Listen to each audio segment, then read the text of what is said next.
بسم الله الرحمن الرحیم. درنو لیدونکو او ګرانو زده کوونکو، سلام علیکم ورحمت الله وبرکاته. زه بیح الله زاهد یم، د بیولوژي د ښوونکي په حیث غواړم نن درته د 11 ټولګي د بیولوژي څخه د نبات په وسیله د نوري انرژي جذب تر سرلیک لاندې موضوع تشریح کړم. ځوانانو، په تیرو درسونو کې موږ او تاسې د نوري انرژي د جذب په اړه یوه عملیه ولوسته او په دې اړه مو معلومات ترلاسه کړل. اوس څوک کولی شي چې هغه ماته ولولئ یا یاد کړئ چې هغه کومه عملیه وه چې د هغې په واسطه باندې نوري انرژي د نبات په واسطه جذبېدله؟ ماشاءالله، آفرین.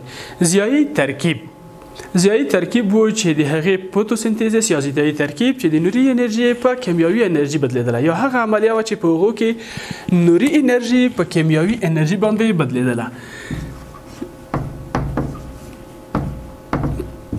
ضیایي ترکیب یا فوتوسنتیزس.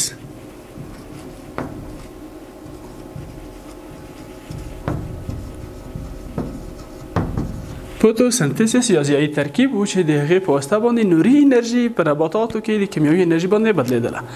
دا چې ضیایي ترکیب د نبات په کومه برخه کې صورت نیو په هغه هم پوهیږئ چې په پاڼه کې د کلوروپلاست په واسطه باندې. رځو د کلوروپلاست په اړه هم ځینې معلومات دلته وړاندې کوو ترڅو د نننۍ موضوع په اړه باندې مو پوهه زیاته شي. ضیایي ترکیب یا فوتوسنتیزس په کلوروپلاست کې صورت نیو. کلوروپلاست چې دی د پلاستیدونو له ډلې څخه دی، د دوو غشاو په واسطه باندې پوښل شوی. په داخل کې دوې برخې دي چې یوه یې ګرانا ده او بله یې سټروما. کلوروپلاست دوی برخې لري چې یوه یې ګرانا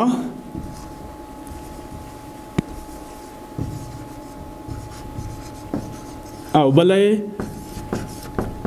سټروما ده.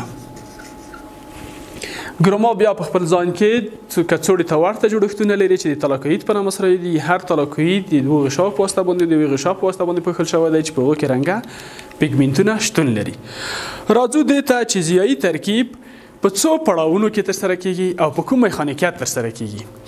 ضیایي ترکیب دوه پړاوونه لري.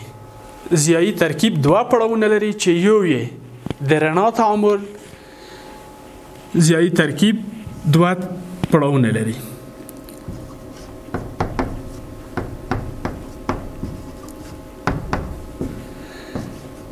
یو ته د رڼا تعامل وي یا لایټ ریاکشن.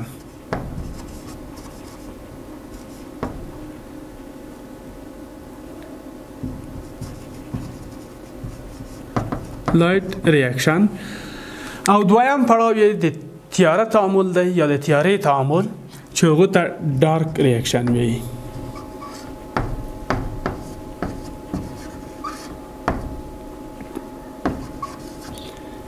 د تیارې تعامل که وویو څه به علمي راشي، د تیارې تعامل یا ډارک ریاکشن.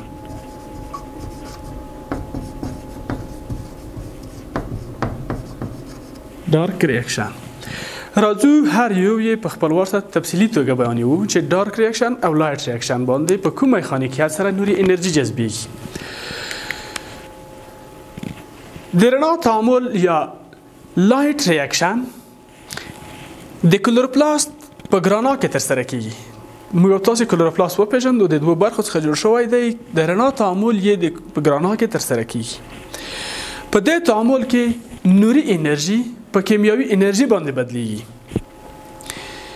اوبه د کلوروپلاست په داخل کې د کلوروفیل په واسطه باندې په هایدروجن او اکسیجن باندې کې تجزیه کیږي. که چیرې د میخانیکیت ته وګورو، موږ د دوی څخه پوهیږو چې دا یو تجزیوي تعامل دی. ولې تجزیوي تعامل دی؟ ځکه چې په کلوروپلاست کې اوبه د هایدروجن په هایدروجن او اکسیجن باندې تجزیه شوې او دې تجزیې ته موږ فوتولایزس وایو، ځکه چې د لمر د وړانګو په واسطه د لمر د وړانګو په واسطه باندې په کلوروپلاست کې اوبه تجزیه شوې، نو ځکه ورته فوتولایزس وایو. د لاندې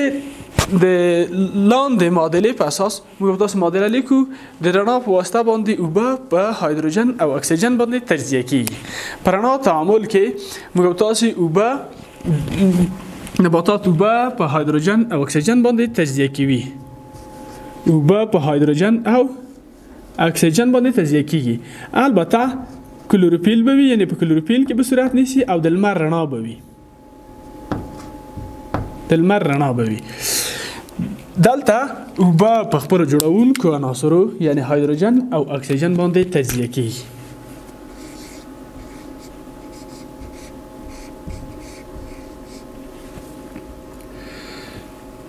په هایدروجن او اکسیجن باندې تجزیه کیږي.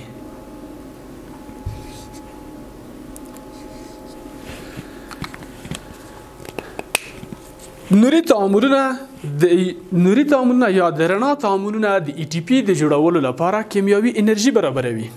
ای ټي پی یو نکلوتاید دی، 3 ګروپه فاسفیټ لري او د 15 کاربونه قندونو له ډلې یا له ترکیب یا له 15 کاربونه قند یا له رایبوز څخه جوړ شوی دی.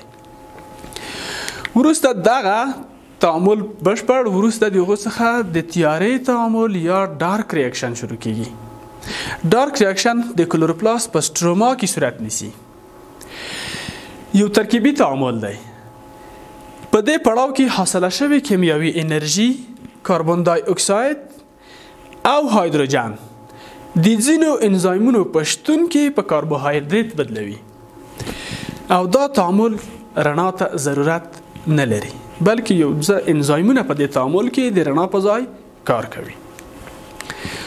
هغه حاصله شوې انرژي چې د رڼا تعامل په نتیجه کې لاسته راغله، حاصله شوې کیمیاوي انرژي چې د رڼا تعامل په نتیجه کې موږ او تاسو یا نباتات کې په لاس راغله، هغه د هغو په واسطه باندې کاربن دای اکساید د هایدروجن سره ترکیبوي. په نتیجه کې یو ساده عضوي مالیکول یا ساده قندونه جوړیږي.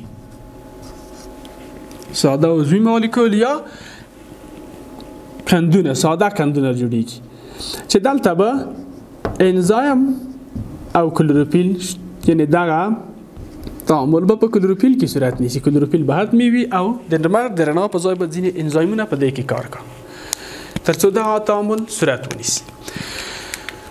تیاره تعاملونه د کاربن دای اکساید او هایدروجن د یو ځای کېدو څخه ساده قندونه لاسته راځي چې دا قندونه بیا د کالوین په دوران کې په پیچلو او پرمختللو مرکباتو یا قندونو باندې بدلیږي. په دې دوران کې د انزایمونو په مرسته د پیچلي قندونه لاسته راځي.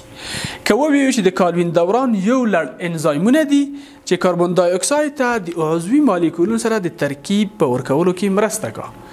یعنی په لومړي سر کې چې کله د تیارې تعامل ترسره کیږي، کاربن دای اکساید د هایدروجن سره یوځای کیږي، یو ساده مالیکول، عضوي مالیکول یا یو ساده یو قیمته قندونه لاسته راځي. بیا د کالوین په دوران کې دغه یو قیمته یا د ساده مالیکولونو د کاربن دای اکساید سره یوځای کیږي، په نتیجه کې بالاخره په ګلوکوز په نشایسته باندې د انزایمونو په واسطه بدلیږي. د کالوین دوران یو لړ انزایمونه دي چې دغه ساده قندونه په پیچلو قندونه باندې بدلوي. راځو د ضیایي ترکیب اړوند یو ویډیویي کلیپ ګورو. موږ او تاسو د دغه کلیپ په واسطه سره کولی شو چې په دې وپوهیږو چې ضیایي ترکیب په نباتاتو کې په کوم میخانیکیت سره صورت نیسي، څه ډول نبات مواد یعنی لومړني مواد په کومه طریقه سره پاڼې ته رسیږي او پاڼه په کوم ډول باندې په دې باندې عمل کوي تر څو له دې څخه ضیایي ترکیب یا د نباتاتو وړ انرژي لاسته راشي.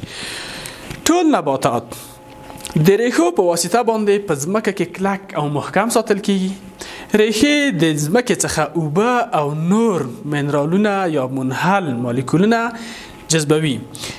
د پلویم انساج په واسطه ساقې ته او وروسته بالاخره پاڼو ته رسیږي. د نباتاتو ساقه پاڼه په داسې ډول باندې نیسي چې د لمر د انرژۍ قدرت یې زیات وي، ساحه یې پراخه وي. لمر د پاڼې په واسطه باندې جذبیږي، وروسته داخل د پاڼې ته ځي.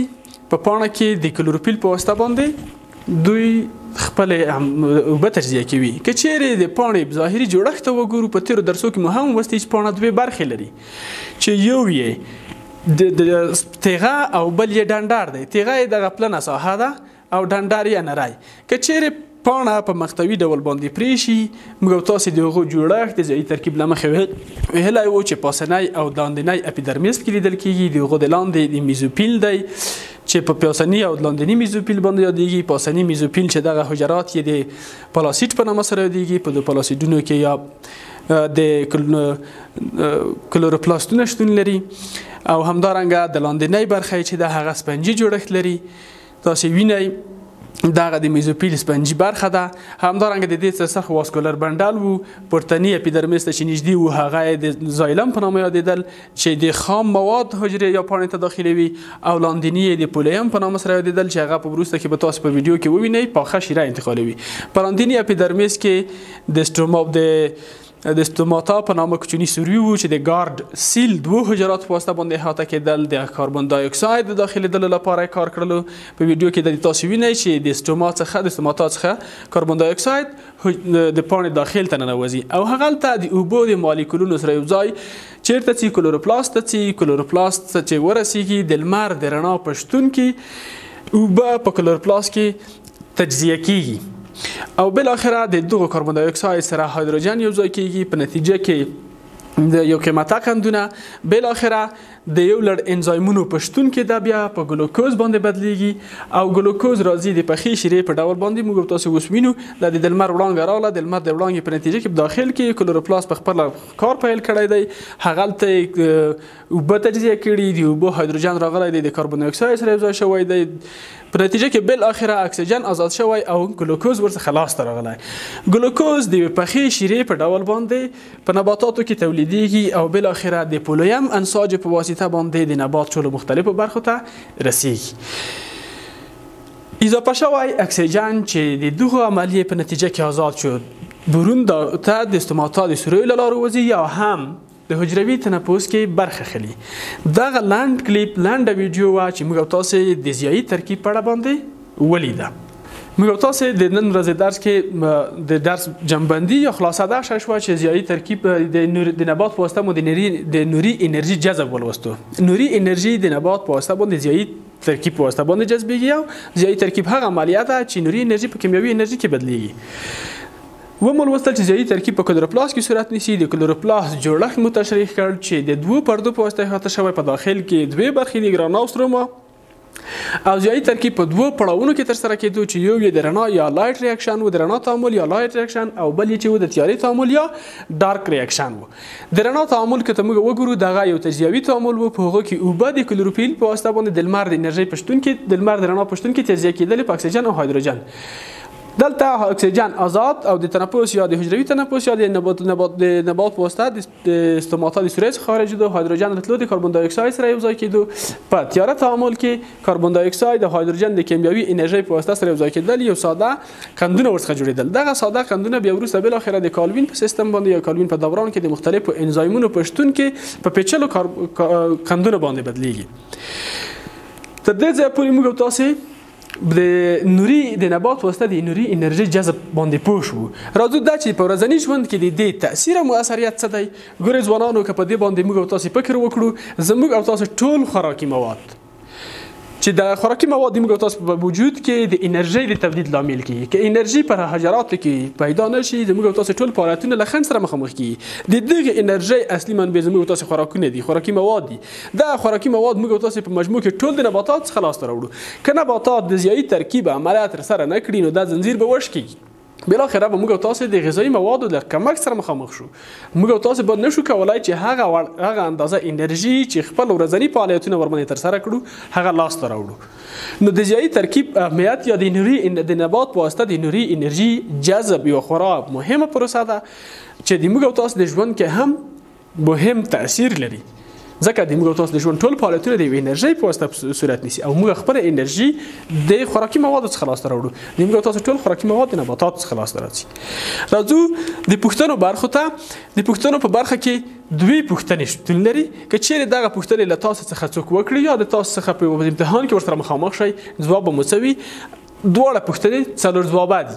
اوله پوښتنه ضیایي ترکیب په څو پړاوونو کې سرته رسیږي. موږ تاسو د اوس په خپل درس کې ولوستل چې ضیایي ترکیب په څو پړاوونو کې ترسره کیږي. بالکل آفرین په دوه پړاوونو کې ترسره کېدلو چې یو یې د رڼا تعامل و یا لایټ ریاکشن او بل یې د تیارې تعامل یا ډارک ریاکشن و. دویمه پوښتنه په دې ډول ده چې د رڼا تعامل د کلوروپلاست په کومه برخه کې صورت نیسي؟ آیا په سټروما کې صورت نیسي؟ په ګراما او سټروما دواړو کې صورت نیسي؟ آیا یوازې په ګرانا کې صورت نیسي؟ او دریم یا څلورم ټول سم؟ له تاسو څخه مې پوښتنه دا ده چې په کومه واقع بالکل د ضیایي ترکیب د رڼا تعامل په ګرانا کې صورت نیسي. تر بیا پورې مو په الله تعالی سپارم. خدای مو سرلوړي لره.